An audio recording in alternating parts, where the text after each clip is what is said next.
A paz do Senhor para todos. É com muita alegria que mais uma vez viemos ao nosso canal postar mais uma pregação do nosso pastor Alex Dias. Uma palavra, irmãos, maravilhosa, irmãos. Nessa palavra ele faz uma tipologia de Deus, Jesus Cristo e o Espírito Santo, baseado na passagem de Abraão, quando pede para Eliezer buscar para seu filho Isaac uma esposa. Então, irmãos, assistam até o final, que os irmãos vão ser grandemente abençoados e enriquecidos do conhecimento da palavra de Deus. Porque, irmãos, é uma bênção, viu? Antes de nós começarmos esse vídeo, os irmãos se inscrevam no canal, ativem o sininho, dá o seu joinha, compartilhe com seus grupos, escrevam aí embaixo, façam os comentários, para que a palavra de Deus venha a ser, irmãos, espalhada neste mundo de uma forma maravilhosa, né, irmãos? E assim todos nós seremos abençoados em nome de Jesus. Vamos assistir agora a pregação do servo de Deus, em nome de Jesus. Amém. O texto que nós lemos lá no livro de Gênesis, no capítulo de número 24, conta a história de Eliezer, moço de Abraão, que tem a responsabilidade de buscar para o filho de Abraão uma esposa.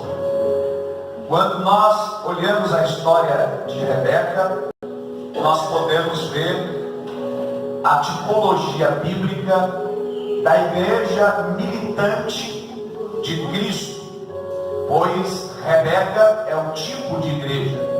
Quando olhamos para Abraão, podemos ver o pai bondoso, amoroso, que ama o seu filho, pois Abraão é o tipo de Deus. Quando olhamos para Gênesis, capítulo de número 22, podemos ver Isaac, um tipo de Cristo, que é oferecido como libação, como sacrifício. Então, diga comigo, Abraão, um tipo de Deus. Isaac, um tipo de Cristo. Eliezer, o Espírito Santo. E Rebeca, a igreja militante.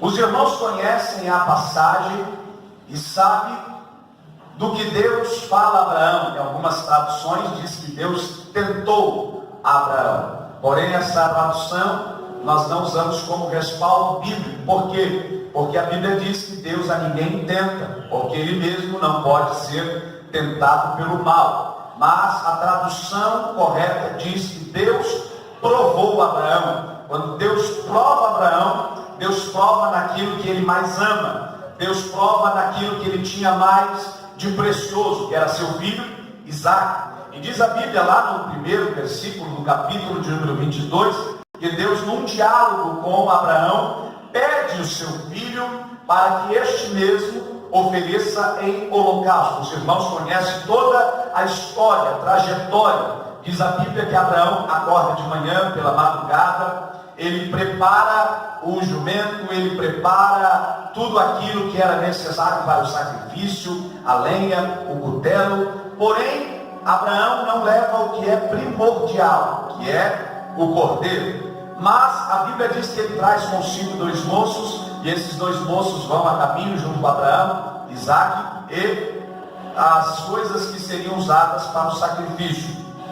Diz a Bíblia que no terceiro dia levantou Abraão os olhos e ele consegue enxergar o monte ou o lugar aonde Deus tinha indicado que ele fosse. Esse lugar era o lugar do sacrifício, mas também esse lugar seria o lugar da provisão de Deus. Diga, lugar do sacrifício. Mais forte, lugar do sacrifício. É o lugar também da provisão de Deus.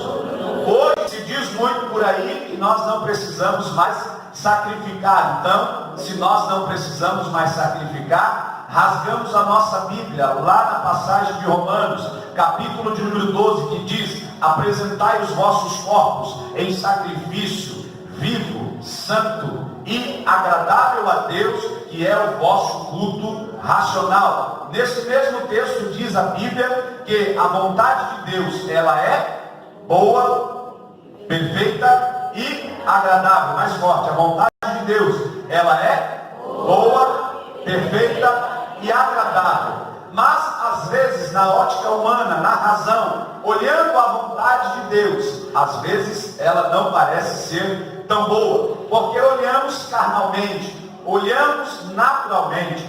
Mas a mesma Bíblia diz que Deus tem um caminho excelente, misterioso e sobremodo glorioso. Ainda que você não tenha entendido o plano, a vontade e os caminhos de Deus, é o melhor para a tua vida. E nessa trajetória que você está trilhando, Deus tem um fim de glória para você, Deus tem um fim de poder para você, Deus tem um fim de bênção. Quem pode dar glória a Ele por isso? Aleluia. O livro de Daniel diz que no fim das coisas, o fim das coisas é melhor do que o primeiro delas. Porque lá no fim das coisas, diz a Bíblia, que nós estaremos em repouso. E é no fim das coisas que Deus se revela. É no fim das coisas que Deus mostra a sua bondade. Porque se Deus revelasse o meio das coisas, ou falasse algumas coisas, nós não faríamos. Pois bem, diz a Bíblia que ambos vão caminhando. O versículo de número 6 do capítulo 22, ele diz o seguinte: tomou Abraão a lenha do holocausto e pô-la sobre Isaque seu filho, e tomou o fogo e o cutelo na sua mão. Diga bem forte: foram ambos juntos. A militância da igreja, ou a igreja em si no conjunto completo, Deus, Jesus, Espírito Santo e a noiva. Quem é a noiva? Diga: eu. Nós somos a noiva. Você, irmão, homem, você também é a noiva do Cordeiro, tá bom? Não existe noivo do Cordeiro, existe a noiva do Cordeiro. Então nós somos a igreja do Cordeiro, a noiva do Cordeiro. Pois bem, diz a Bíblia que eles estavam caminhando juntos. E Deus nunca faz nada isoladamente. Deus nunca faz nada e nem toma nenhuma decisão isolada. Deus sempre toma uma decisão em conjunto. Deus sempre, quando vai fazer algo, Ele faz em conjunto. Quando você olha para Gênesis, Deus diz: façamos o homem, a nossa imagem, conforme a nossa semelhança. Façamos homem e mulher. Então, homem e mulher foram feitos à imagem e à semelhança de Deus. Quando você pega o livro de Gênesis, capítulo de número 11, você diz Deus, você ouve Deus dizendo, desçamos e confundamos, porque eles estavam fazendo uma torre. Deus faz tudo em conjunto. Deus nunca faz nada isoladamente. Quando Deus vai agir, quando Deus vai fazer, quando Deus vai atuar, quando Deus tem um propósito, um plano, um projeto, Ele faz isso em conjunto com o Filho. E quando Ele faz em conjunto com o Filho, Ele faz em conjunto com o Espírito. Enquanto Deus trabalha, o Filho age. Enquanto o Filho age, o Espírito atua. E nessa noite não é diferente. Deus está no céu, dando ordem ao Filho. O Filho está executando. E o Espírito nessa noite está agindo na minha e na tua vida. Ele está agindo no teu coração. Ele está agindo na tua casa. Ele está agindo nos teus projetos. Louvado seja o nome do Senhor. Porque o Espírito age. A função do Espírito é agir. A função de Deus é ordenar. Embora o Espírito, embora Jesus também tenha a mesma autoridade de agir, de fazer e de ordenar, porque Ele é Deus. Então entenda uma coisa: este mesmo Deus que manda o Senhor para morrer em nosso lugar, e o Senhor vem para morrer em nosso lugar, Ele não faz estas coisas isoladas, Ele faz estas coisas em conjunto. A igreja precisa entender uma verdade, e ela precisa colocar esta verdade no coração: Deus nunca fará nada isoladamente. Se você está pedindo algo a Deus, não adianta recorrer a Jesus achando que a vontade do do pai é diferente da vontade do filho. O filho tem a mesma vontade do pai, o espírito tem a mesma vontade do espírito ou do filho, e esses agem em conjunto. Se você tem algo no coração e você foi até o pai já está sabendo porque o filho contou. Se você foi até Jesus, o filho também já está sabendo porque o espírito contou, porque o mesmo espírito diz a Bíblia que ele sabe qual é a intenção do nosso coração, e é ele quem, segundo Deus, intercede pelos santos com gemidos inexprimíveis. Aleluia! Porque ele conhece a sua igreja.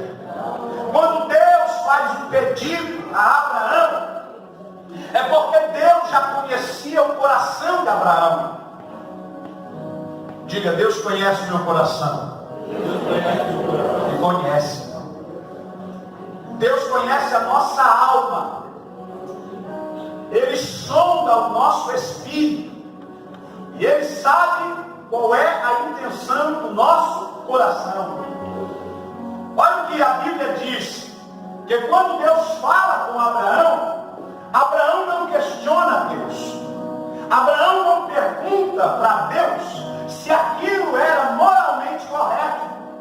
Porque também Abraão, sendo um homem, um servo, conhecia os planos e os projetos de Deus.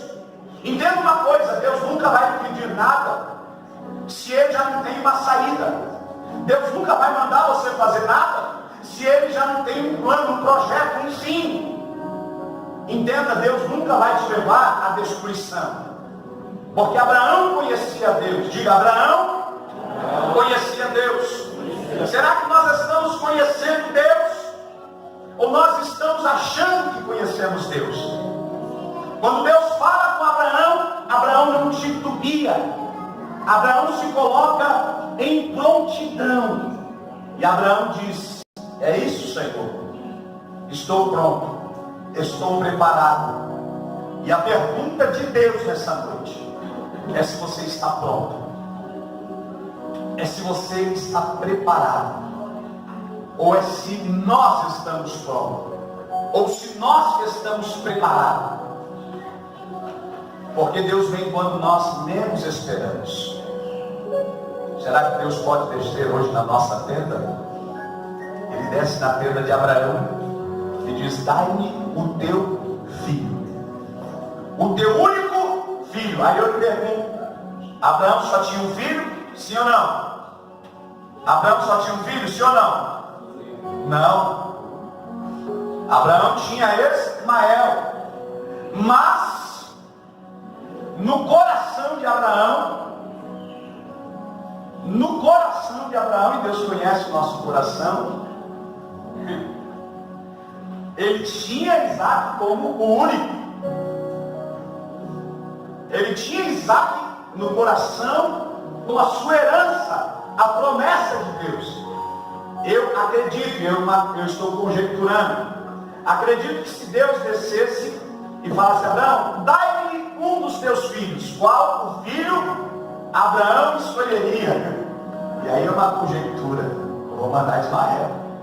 Já está no deserto mesmo, manda chamar Ismael. H, aqui tem mais uma prova de Deus. Mas não é isso que Deus faz. Deus quer tratar aquilo que está dentro do nosso coração, que a gente dá o devido valor.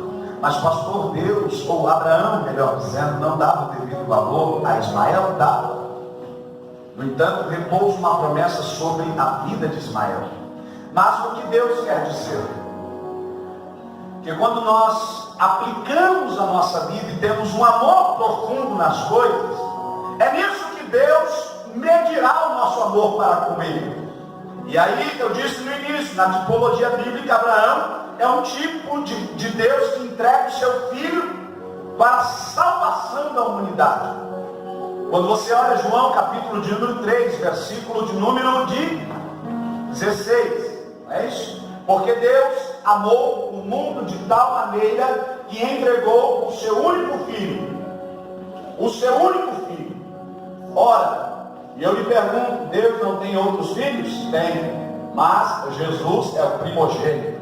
Jesus é o único. Jesus é a coroa de todos os homens, de toda a criação, porque Ele é o nosso Senhor. Pois bem, Abraão vai. Quando Abraão olha o lugar de longe, ele chega ao pé daquela montanha e diz aos moços: olha, ficai aqui, porque eu vou ali. Ficai olhando aqui o jumento, e eu vou ali com o menino. Iremos até ali, e havendo adorado, tornaremos a vós. Ora, certeza, convicção. Quando nós temos certeza, convicção do Deus que servimos, nós não ficamos confundidos. Mas espera aí, pastor, Deus pede o seu filho. Mas Abraão tinha certeza de que Deus não anularia a sua promessa, porque Abraão tinha intimidade com Deus. Quando nós não temos intimidade com Deus, nós ficamos confusos naquilo que Deus tem dito a nós. Se você nessa noite entrou confuso aqui ou confusa, Deus quer esclarecer algo no teu coração. Aquilo que Ele faz não acrescenta dores,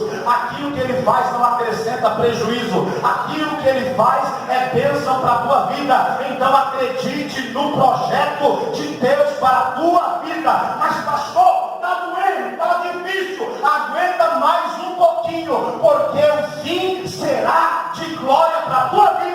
Louvado seja o nome do Senhor. O que Deus quer que você entenda? Que Ele não quer te deixar confuso neste período de prova. E se você está confuso, te falta uma coisa: intimidade com Deus. Porque a intimidade com Deus não nos deixa confuso. Nós temos certeza do que Deus está fazendo. Tem gente aqui sendo provada até o último fôlego. Mas Deus está dizendo para você: vai até o final, porque eu tenho preparado algo para a tua vida.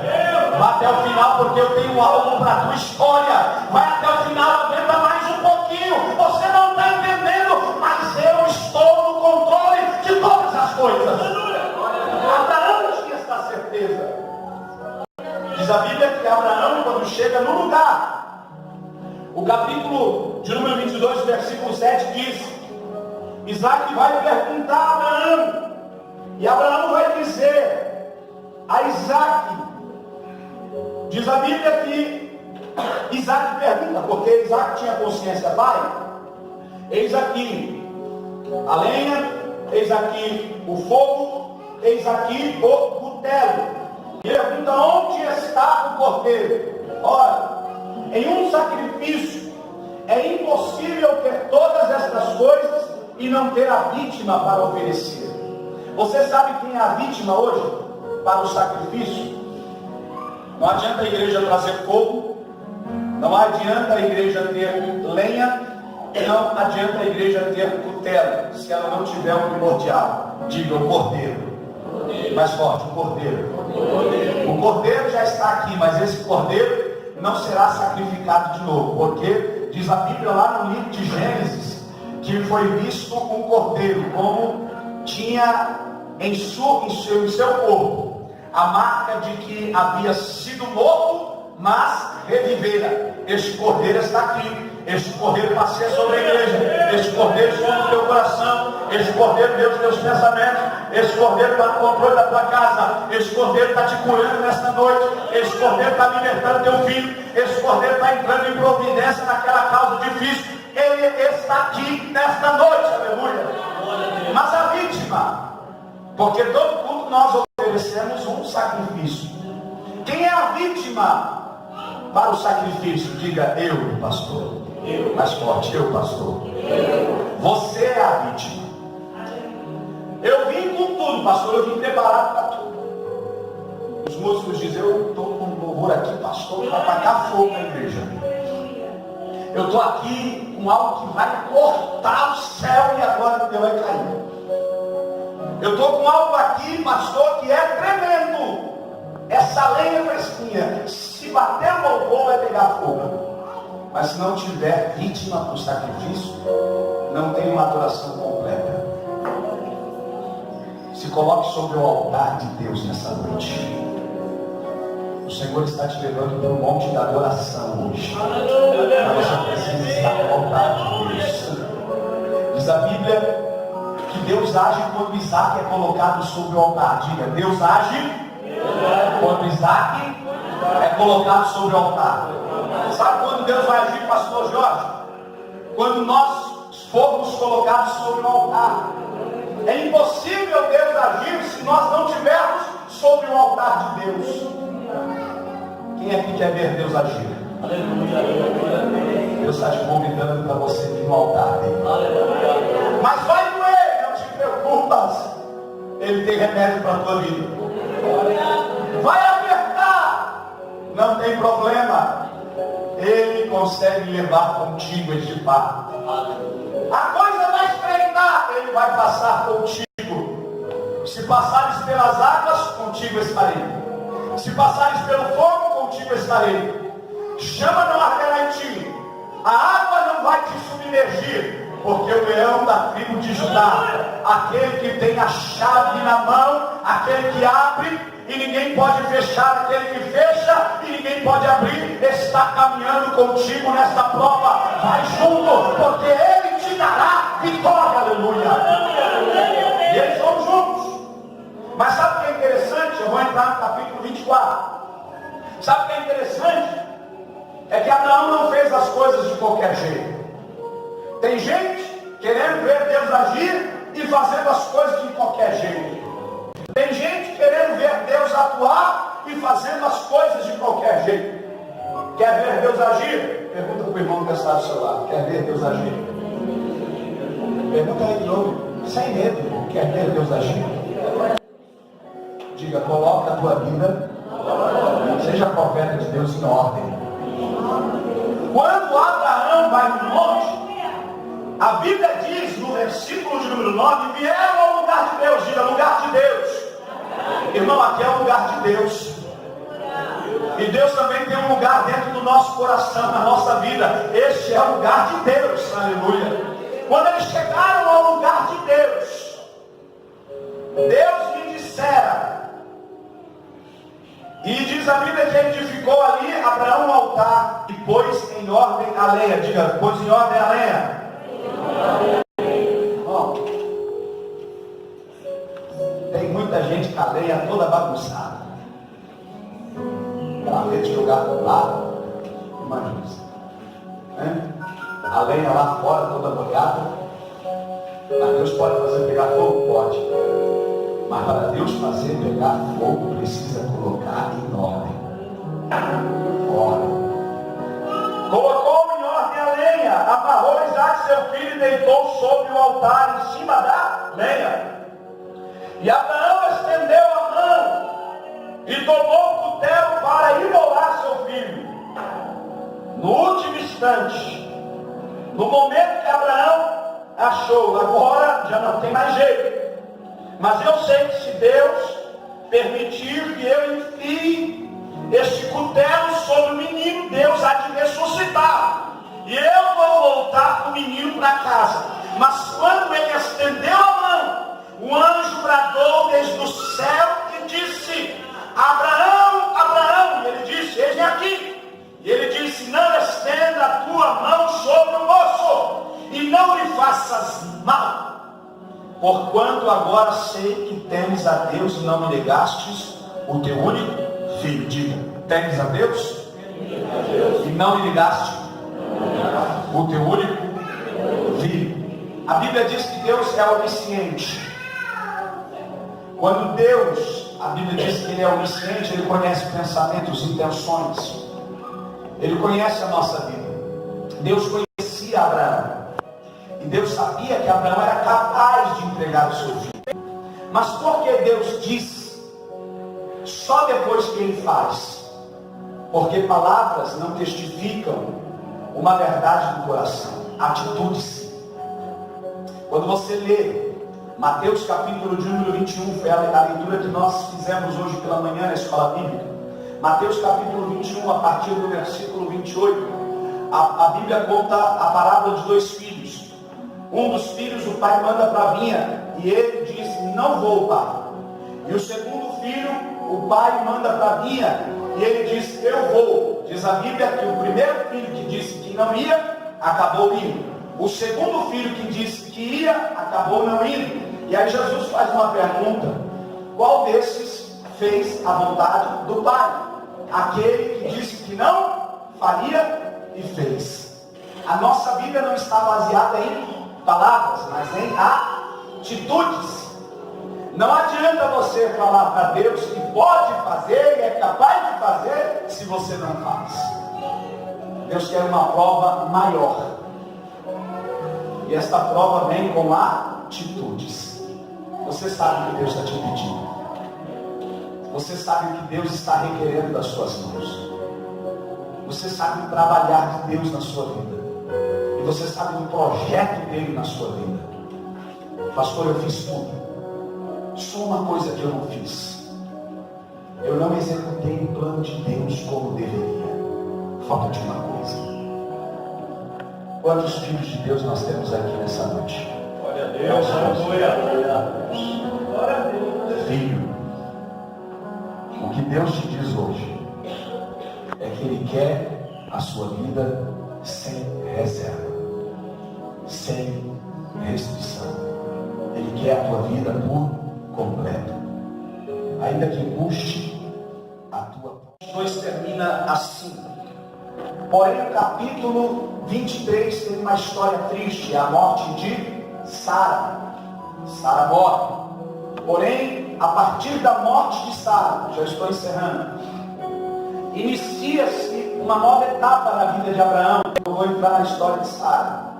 Inicia, porque Sara é um tipo de Israel. Inicia-se uma nova etapa na história de Abraão. Qual é a nova etapa?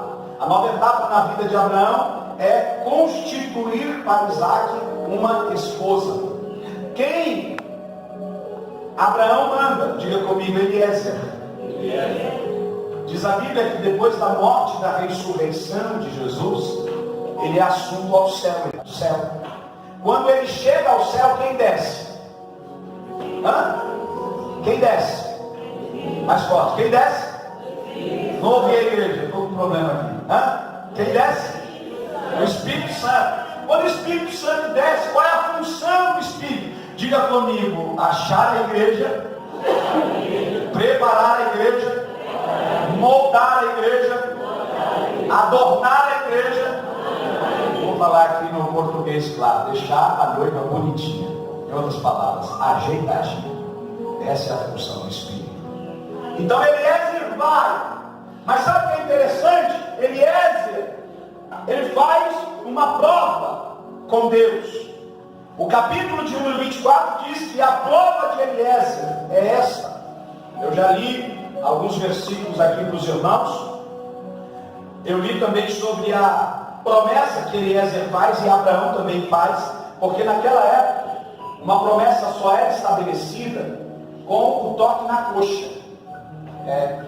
A pessoa, deixa eu ver se eu consigo dobrar aqui no meu joelho, porque o negócio aqui está difícil, tá? A pessoa fazia isso daqui, a outra colocava a mão sobre a coxa e a mão sobre o ombro, e a outra mão abençoava a cabeça. A coxa é sinal de bênção. Quem lembra de Jacó? Aonde Jacó é ferido? Aonde Jacó é ferido? Na coxa, porque a coxa é sinal de bênção. Então naquela época havia isso, eles tocavam na coxa como sinal de bênção. Olha, estou te abençoando, e estou te abençoando de tal forma que aquilo que eu estou dizendo é verdade. Então o sinal da coxa é sinal da bênção. Então diz a Bíblia que Eliezer faz isso, Abraão também faz da mesma forma, e Eliezer sai. Mas Eliezer sai com algo precioso para entregar para a igreja. Diga: Eliezer. Mais forte, a igreja está viva. Diga: Eliezer. Está com algo precioso para entregar para a igreja. Quem é a igreja? Eu quero ver a igreja dando glória a Deus. Quem é a igreja? É você, meu querido. Mas o Espírito Santo saiu em busca da igreja com algo precioso na mão. O Espírito Santo tem algo precioso na mão. Mas o Espírito Santo não entrega para qualquer um. Eliezer faz uma prova com Deus, porque ele não entrega. O Espírito Santo não entrega aquilo que é precioso para qualquer um. Tem muita gente querendo aquilo que é precioso do Espírito, mas não está no lugar certo, fazendo a coisa certa. Olha o que diz a Bíblia. E o servo tomou 10 camelos dos camelos do seu senhor e partiu, pois que toda a fazenda de seu senhor estava em sua mão. Versículo 10 do capítulo 24. E levou-se e partiu para a Mesopotâmia, para a cidade de Naur, e fez ajoelhar os camelos fora da cidade, junto a um poço de água. Diga, poço de água. Irmão, vamos recapitular algumas coisas aqui. Esse negócio de poço de água é de Deus, sabia? Porque você sempre vê Deus agindo perto de um poço de água. Capítulo 21 de Gênesis. Aonde estava Agar? Aonde estava Agar, quem lembra? Quando ela coloca o menino debaixo de uma árvore, ela vai se assentar um tiro de ar. Quando ela se assenta a um tiro de ar, numa distância, para não ver morrer o menino, diz a Bíblia que naquele mesmo momento desce um anjo. Quando esse anjo desce, o anjo tem uma conversa com ela e diz: o que tu faz aqui, Agar? E ela diz: olha, eu sentei aqui para lamentar, para chorar, porque eu não quero ver o menino morrer, o menino está distante. E ele disse assim: o menino não vai morrer, porque Deus ouviu o choro do menino, mas eu não tenho como alimentar, eu não tenho como satisfazer e matar a sede. Diz a Bíblia que o anjo toca nela e abre os seus olhos, e quando ela vira para o lado, o que ela vê? Diga, um poço de água. Mais forte, um poço de água. Deus age junto ao poço.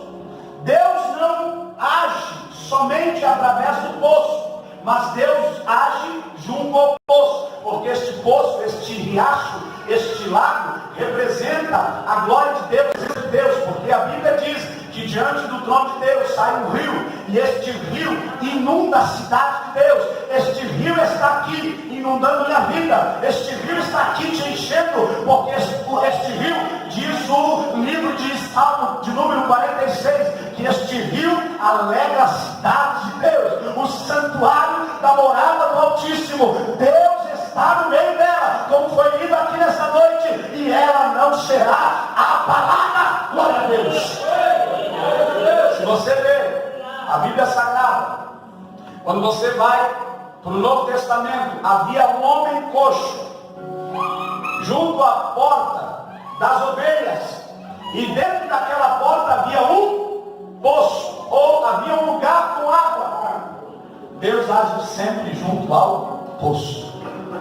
Você que está longe do rio, você que está longe do poço de Deus, você que está distante das águas cristalinas do Espírito, você que está longe da presença do Eterno, Ele está te chamando para junto do poço, porque Ele quer saciar a tua sede nessa noite.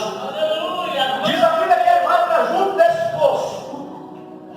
Quando Ele chega junto desse poço, Ele vai ali no intuito de tirar água para Ele e para os camelos, mas Ele tinha feito um voto com Deus, e Ele disse: ó Senhor Deus de meu Senhor Abraão, dai-me hoje bom encontro e faz-me beneficência ao meu Senhor Abraão. E eis que eu estou de pé junto à fonte das águas, ou à fonte da água, e as filhas dos varões descem da cidade para tirarem água. Seja pois que a donzela, olha a prova, seja pois a donzela a quem eu disser: abaixe agora o teu cântaro para que eu beba, e ela disser: bebe, também dá de beber aos camelos, esta seja quem tu designaste ao teu servo Isaque, e que eu conheça nisso que fizeste beneficência ao meu Senhor. Diga comigo: a igreja está junto ao poço. Rebeca é um tipo da igreja. Deixa eu apertar um pouquinho aqui. Os irmãos sabiam que Rebeca, sendo um tipo de igreja, eu falei tipo de Cristo, né? Tipo de igreja. Rebeca, sendo um tipo de igreja, ela está fazendo aquilo que a igreja deve fazer. O que Rebeca está fazendo? Diga comigo: tirando água do poço. Mais forte: tirando água do poço. igreja hoje está fazendo o quê? Diz a Bíblia que ela estava tirando água do poço para saciar a sede da sua casa, saciar a sede da sua família, saciar a sede dos animais. Mas tem muita gente que parou de tirar água do poço.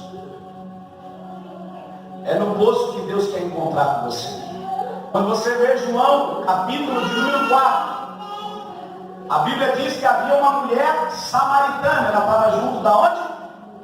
Qual o nome desse poço? Poço de Jacó. O que ela está fazendo lá? Tirando água. Diz a Bíblia que quando Jesus chega lá, junto daquele poço, Jesus olha para aquela mulher e diz: dá-me de beber. Quem fez isso? Eliezer. Dá-me de beber. Senhor, tu não tem como tirar a água desse poço? Não, estou te pedindo para você. E ele começa a revelar a vida daquela mulher. E ele diz assim: se tu soubesse quem está te pedindo água, tu daria. E a água que eu te der, se tu beber, tu nunca mais vai ter sede. Tem milagres que só acontecem junto ao poço, porque no poço ele se revela. Porque o poço, quando a gente vai para o poço, diz a Bíblia que nós estamos trabalhando, servindo, fazendo alguma coisa. Agora, quando a gente para de descer para o poço, não acontece nada, a gente sai vazio. Diz a Bíblia que Eliezer vê isso e vai lá, vou querer adiantar aqui. Diz a Bíblia que Eliezer chega e faz este pedido: dá-lhe de beber. E ela se apressou, abaixou o cântaro sobre a sua mão, e diz a Bíblia, e deu de beber a ele. E acabando de dar de beber a Eliezer, disse: darei também água para os teus camelos, até que acabem de beber. Diga comigo: igreja pronta. Mais forte: igreja que trabalha. Essa igreja não estava parada. Rebeca, a noiva, não estava estagnada. Rebeca, a noiva, não estava em casa. Rebeca, a noiva, estava trabalhando. Mas ela podia ter dado uma desculpa. O que eu vou fazer no poço? Eu não vou fazer nada, eu não vou descer naquele lugar. Para quê? Mas aquele dia foi essencial para Rebeca ter o encontro com o Espírito Santo, aqui na analogia, na tipologia bíblica, naquele que apresentaria o seu amado, o mais importante, que era Isaac. Quem quer ver Jesus aí se manifestar? Eu preciso, irmãos. Eu dependo que isso aconteça, porque eu dependo. A minha existência depende da presença de Deus. Sem a sua presença eu não vivo. Sem a sua presença eu não caminho. Sem a sua presença eu não sou nada. Mas para isso acontecer eu preciso ter um relacionamento estrito com o Espírito Santo.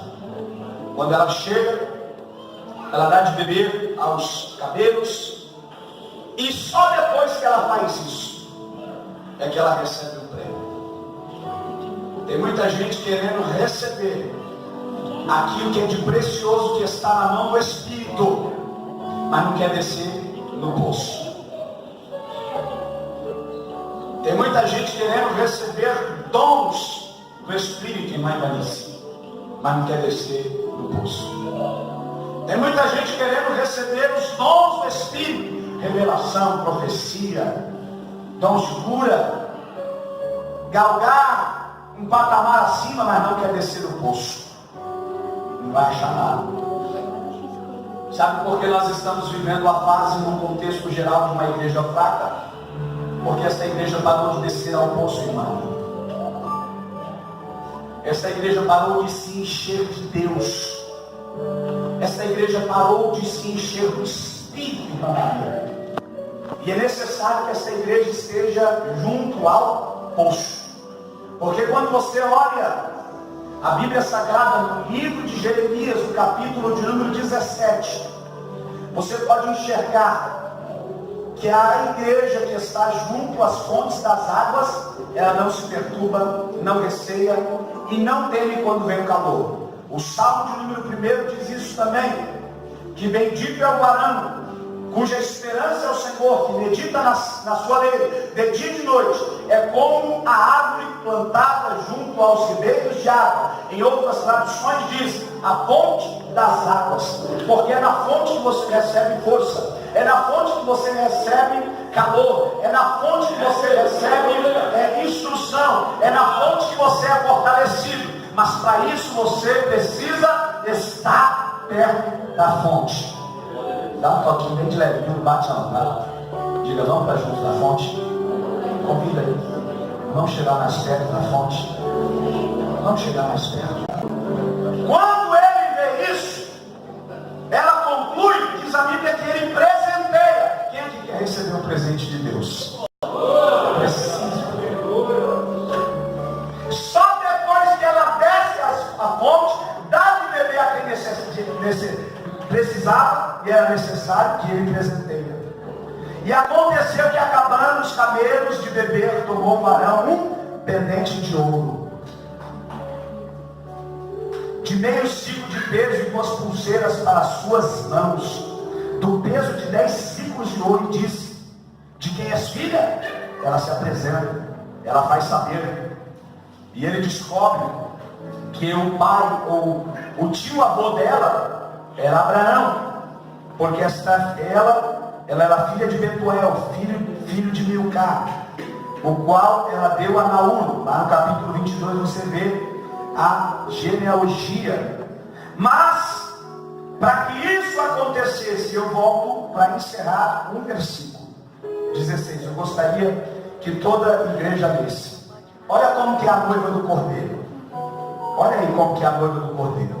Então você não é feia, você não é feio, você não é desleixado, você não é desconjuntado, você não é desprezível. Isso é mentira do diabo, tá bom? Aos olhos de Deus, olha como você é.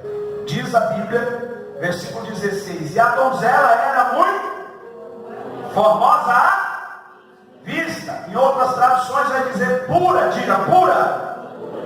Jesus precisa de uma igreja pura, a quem varão não havia conhecido. O que ela faz neste versículo?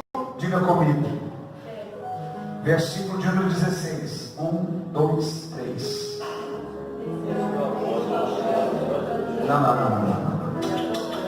Não. Vamos de novo. Para ficar bonito para Jesus. E ela fez o quê? Desceu a fonte e encheu o seu cântaro. Tem uma vírgula, segura aí. Ela desce para fazer o quê? Para encher o cântaro. Quem veio aqui para encher o cântaro? Silas, está com o cântaro na mão aí. O cântaro para mim. Como está o cântaro aí? Pastor, está guardado em casa, esqueci. O Espírito Santo vai te dar um agora. Mas ela só subiu depois que encheu. Diga, ela só subiu depois que encheu. Mais forte, ela só subiu depois que encheu. Deixa eu te falar uma verdade bíblica. Tem muita gente querendo subir na gente, mas sem antes descer. Tem muita gente querendo subir sem antes encher o cântaro.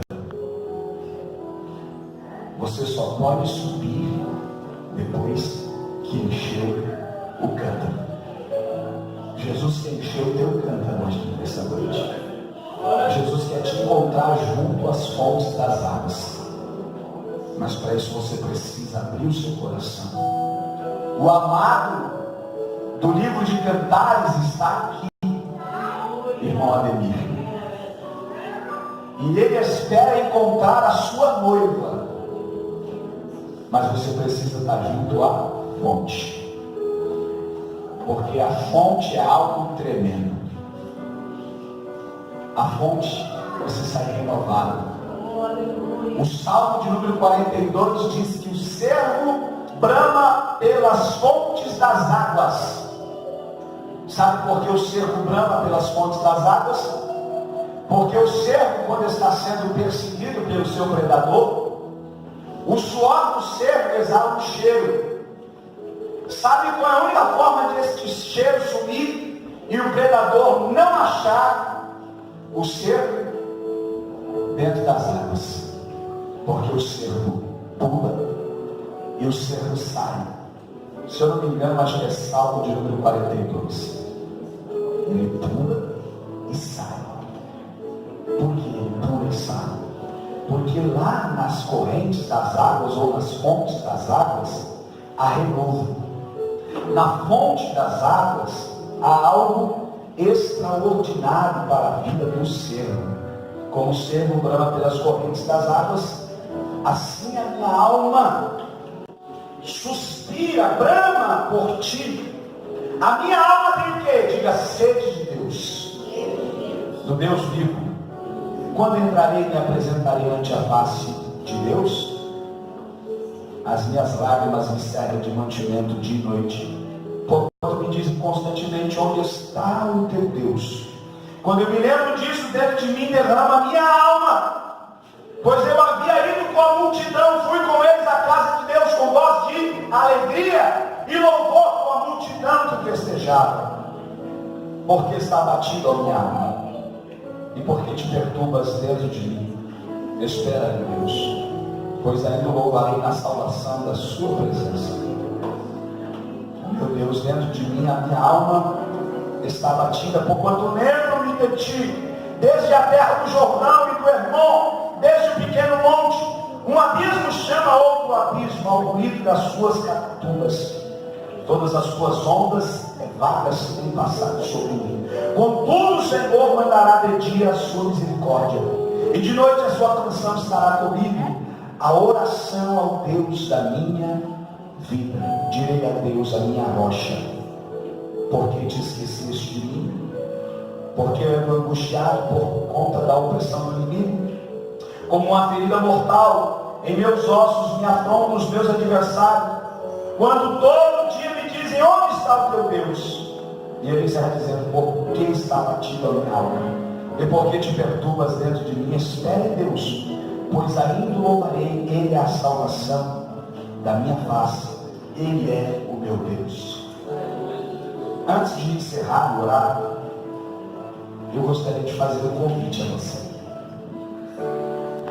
Você sabe, irmão, eu não preciso aqui insistir em palavras. Você sabe como é o teu cântaro e como está hoje. Pastor, se tiver água, já deve ter até lodo lá dentro, porque faz tempo que eu não uso. Pastor, eu tenho um pouquinho de água que me faz caminhar, mas está acabando. Jesus quer te chamar hoje para junto das fontes.